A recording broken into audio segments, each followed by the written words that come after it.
नाना प्रकार का दुख है इस दुनिया के अंदर। भगवान श्री राम जब उनका विवाह हुआ, 3 ब्राह्मणों ने लगन शोधा था। उनके शादी में विश्वामित्र भी मौजूद थे, सतानंद ब्राह्मण भी थे। गुरु वशिष्ठ मिल लगन शोधायो सूर्य मंत्र एक दीन्हा। और उसके बाद जो सीता रघुनाथ विवाही, पल एक सुख नहीं लीना, एक पल सुख नहीं मिला। जनकपुर से आते ही वनवास हो गया। वनवास हुआ, वहाँ सीता का हरण हो गया। सीता का हरण हुआ, इधर खबर मिली दशरथ का मरण हो गया। दुनिया भर का झंझट, खरदूषण से युद्ध हो गया, कुंभकर्ण रावण से युद्ध हो गया, बाली को खाम खा मारना पड़ा। 3 तिकड़म में ही जिंदगी निकल गई। तो भगवान के जीवन में भी ये सब हुआ है, तुम्हारे जीवन में भी होने वाला है। यदि कम हुआ है तो होने वाला है, इसलिए पहले से तैयार रहिए। हो जाओ तैयार जवानों, हो जाओ तैयार। आने वाली हैं आंधियाँ, आने वाले हैं तूफान। संघर्षों में घबराइए मत। इसलिए संतों ने कहा है, दुख में मत घबराना पंछी, ये जग दुख का मेला है। चाहे भीड़ बहुत अंबर पर उड़ना तुझे अकेला है। दुख में घबराओ मत, आपको अकेले उड़ना है। अब दुख को सुख में बदलने की क्या चाबी है, सवाल ये खड़ा हो गया। दुख तो काउंटिंग करा दिया बहुत से मैंने, लेकिन अब सुख कैसे मिलेगा, ये एक प्रश्न बहुत बड़ा खड़ा हो। क्योंकि दुख तो आपके पास भी है और दुख सबके पास है। दुख में कोई ज़्यादा दुखी है, उसी दुख में कोई कम दुखी है, उसी दुख में कोई थोड़ा दुखी है, उसी दुख में कोई अति दुखी है। दुख का प्रभाव भी अलग अलग पड़ता है। एक ही प्रकार का दुख तुम्हारे घर में है, पत्नी कम प्रभावित होती, पति ज़्यादा प्रभावित होता है। जो ज़्यादा प्रभावित होता बहुत दुखी रहता है, जो कम प्रभावित है वो थोड़ा हंसते भी रहते। घटना एक ही है, लेकिन अलग अलग प्रभाव पड़ रहा है। इसलिए मैं निवेदन करूँगा, दुखों से पहली बात ज़्यादा प्रभावित मत हुआ करो, ये होशियारी सीखो। राम भगवान वनवास को निकले, पहला पड़ाव उनका कहाँ हुआ? एक गांव था श्रृंगबेरपुर, और वहीं पर निषाद के यहाँ पेड़ के नीचे पैरा बिछा कर सोए। जो आदमी महलों में सोता हो, और पहली रात पैरा पर सोए और पेड़ के नीचे सोए। निषाद राज भाला लेकर बैठा रहा कि कोई खतरा ना हो।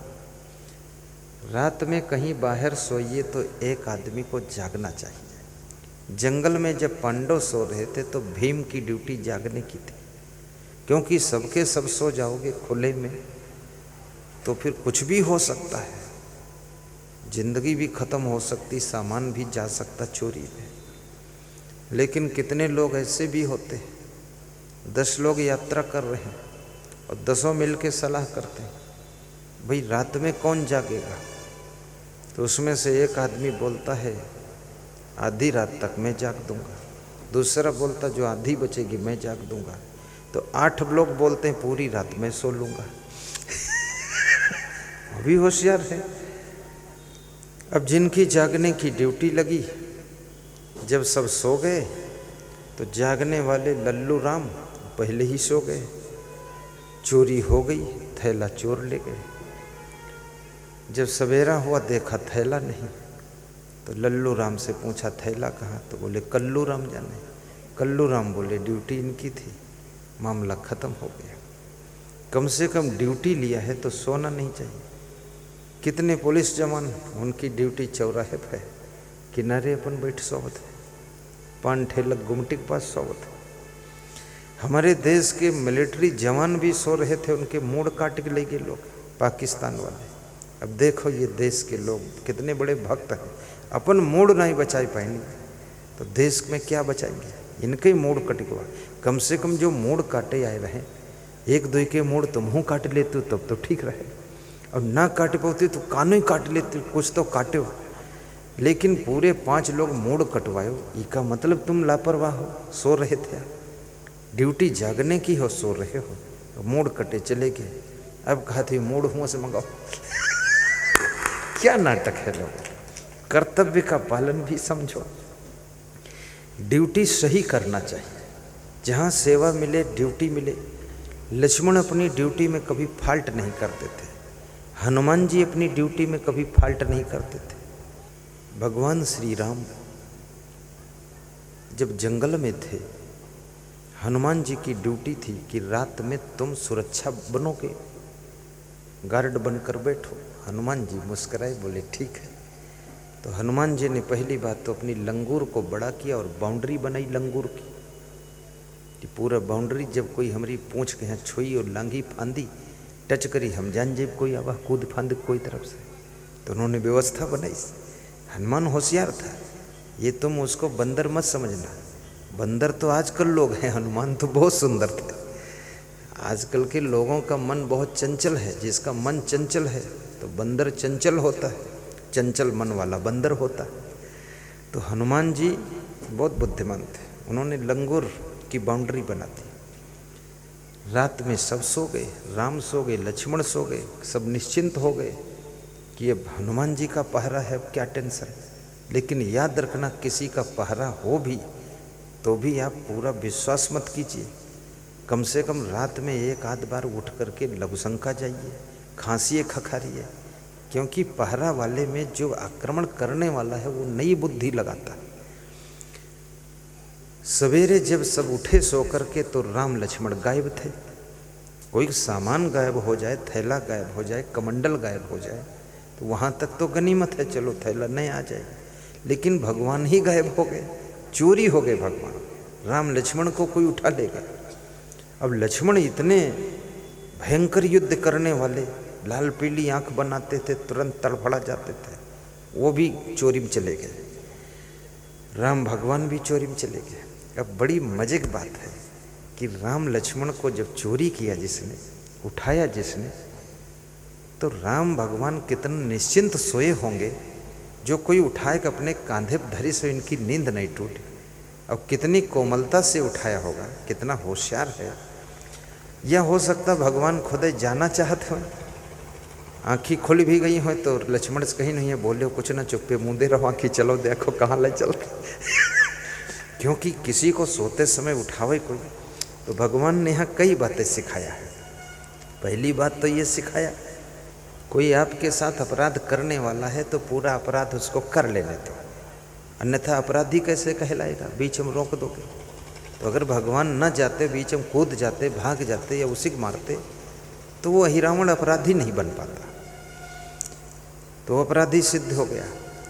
दूसरा, भगवान राम इतनी निश्चिंत नींद सो रहे थे कि उनको भी पता नहीं चला कोई हमको उठा ले गया। अर्थात जब सुरक्षा अच्छी हो तो आपको निश्चिंत नींद भी लेना चाहिए। कितने लोग नींद लेते ही नहीं, रात भर जागते रहते हैं, सोचते रहते हैं, करवट बदलते रहते हैं, अपनी पत्नी को भी तंग करते रहते हैं। उससे कहा कुछ बतलाओ, तो पत्नी कहा जितना कुछ बतलाए के रहे सब बतला चुके ना, बेर बेर का बतलाई, और चुप्पे सौ कहा हमका नींदे नहीं आवत है, ना बतलाई हो तो हम बतलाई तो तुम सुनो।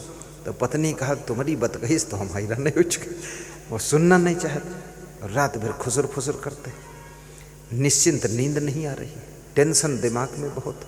भगवान राम वनवास में है, कोई टेंशन नहीं, गहरी नींद का सुख।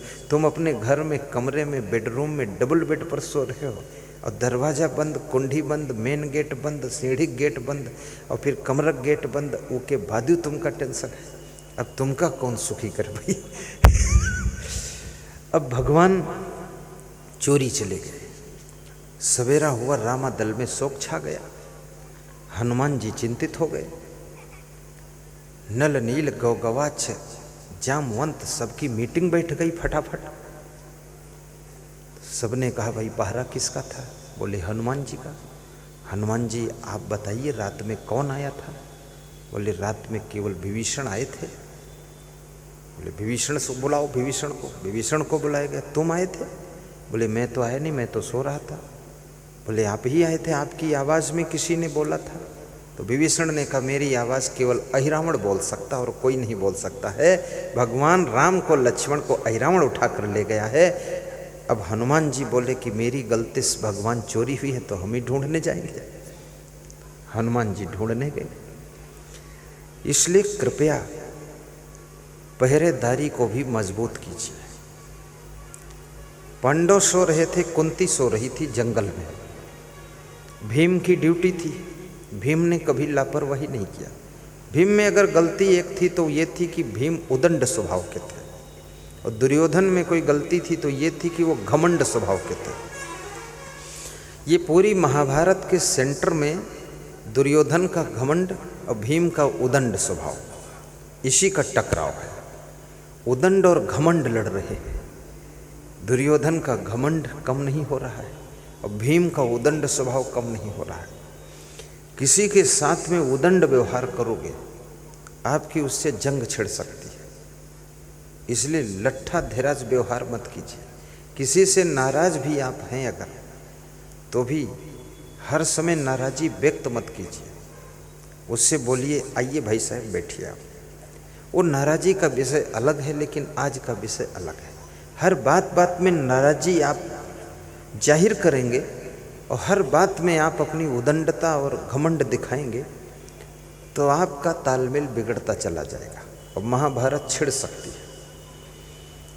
इसलिए जो बहुत बुद्धिमान लोग होते हैं, नेता बहुत बुद्धिमान होता है। अगर ये बुद्धिमान ना होता तो 125 करोड़ जनता की छाती के ऊपर शासन नहीं कर पाता। ये चुनाव लड़ते हैं, एक दूसरे को बुराई भाषण देते हैं, मंच पर खूब चिल्लाते हैं कि ये पार्टी वैसी, वो पार्टी वैसी, इस पार्टी की तो बाल्टी फूटी है, इस पार्टी की तो बिल्कुल बेइज्जती है, ये तो अभी बचकानी पार्टी है, इसमें कोई दम ही नहीं है, दमदार तो मैं हूँ। ये सब बोलते हैं, एक दूसरे की निंदा करते हैं। लेकिन जब चुनाव फाइनल हो जाता है, उसके बाद में जब हार जीत हो जाती है और सीटों की ज़रूरत पड़ती है, तो जिनकी बुराई किया था उनसे हाथ मिला लेते हैं, और जिनकी बुराई किया था, बुराई जिनकी हुई थी, वो लोग इनसे हाथ मिला लेते हैं। कहते मैं साथ देने को तैयार हूँ। देखिए नेता की चतुराई, तुम एक बार लड़ जाओ भाई भाई, जिंदगी भर साथ देने को तैयार नहीं होते हो। और वो कई बार लड़ जाते हैं, चुनाव लड़ते हैं, 5 साल बाद बार बार लड़ते हैं, फिर जिला पंचायत का लड़ते, विधानसभा का लड़ते हैं, और फिर सांसद का चुनाव लड़ते हैं, लड़ते ही रहते हैं और झगड़ते ही रहते हैं, और फिर एक दूसरे का साथ देने को तैयार हो जाते हैं और भारतवासियों की छाती पर शासन करते हैं। याद रखना, तुम भी अगर कभी लड़ भी जाना तो बाद को जरूरत पड़े तो फिर जुड़ ही जाना, लेकिन तुम उनसे ज़्यादा होशियार बनो। तुम लड़ो ही मत, क्योंकि यहाँ कोई चुनाव है ही नहीं। यहाँ तो प्रेम भाव की बात है, लड़ने की ज़रूरत क्या। खाम खा गुस्सा भी मत कीजिए। नाराज होने से बुद्धि का स्मरण कम हो जाता है। क्रोध करने से प्रसन्नता समाप्त होती है। ज़्यादा गुस्सा में रहने से लोग आपको पसंद नहीं करते और आपको लोग चाहते नहीं। इसलिए याद रखना, स्वभाव भी सुंदर बनाइए।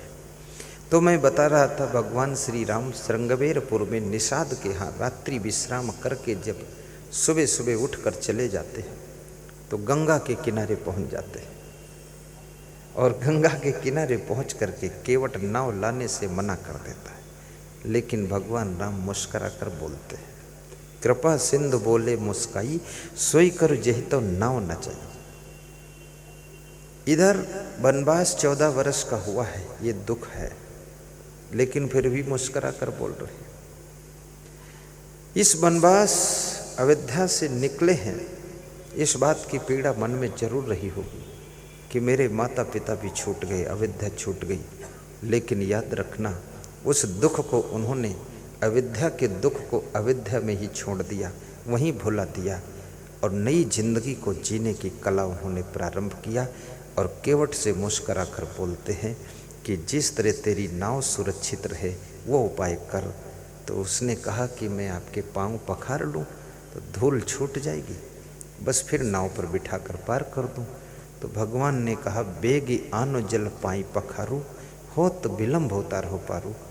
केवट जल्दी से पानी लाइए, मेरे पैर पखारिए, देर हो रही है, मुझे पार उतारिए। भगवान को देर हो रही। केवट ने हंस करके कहा, प्रभु आपको देर? दशरथ जी ने तो आपको 14 साल का टाइम दिया है, 2-4 साल यहीं बीत जाए तो क्या फर्क है? वनवास में ही तो 14 साल बिताना है। राम, तुम देर हो रही है ऐसा क्यों कहते हो? विलंब हो रहा है ऐसा क्यों कह रहे हो? भगवान ने कहा, 14 वर्ष का वनवास मेरे पिताजी के कैकेयी के माध्यम से मुझको मिला है, लेकिन 14 वर्षों में मुझे बहुत काम करना है। 14 कलाएं भी सीखनी है, 14 विद्याएं भी सीखनी है, और मुझे राक्षसों का अंत भी करना है, और मुझे ऋषि मुनियों को सुख शांति भी देना है। मेरे पास में बहुत काम है, इसलिए मुझे देर हो रही। भगवान श्री राम कितनी बड़ी बात कह रहे हैं। विलंब शब्द को समझिए, यानी टाइम पास मत कीजिए, समय को व्यर्थ मत गंवाइए, समय का सदुपयोग कीजिए, और जितना शीघ्र हो सके उतना शीघ्र कार्यों को निपटाइए, ताकि जो शेष समय बचेगा उसमें कुछ नया, कुछ बड़ा, कुछ अच्छा, कुछ और कर सकोगे। आप उसी कार्य में समय को पूरा बिता दोगे कि नया कोई कार्य करने का चांस आएगा तो तुम कैसे करोगे, क्योंकि तुम्हारे पास टाइम नहीं बचा है। इसीलिए आपको अच्छे चलने वाले वाहन मिले। लोग समझते नहीं हैं, यदि तुम अच्छे वाहन में चलो, कार में चलो, तो लोग कहते उनका रुतबा है। रुतबा उतबा नहीं है, जल्दी जाना है।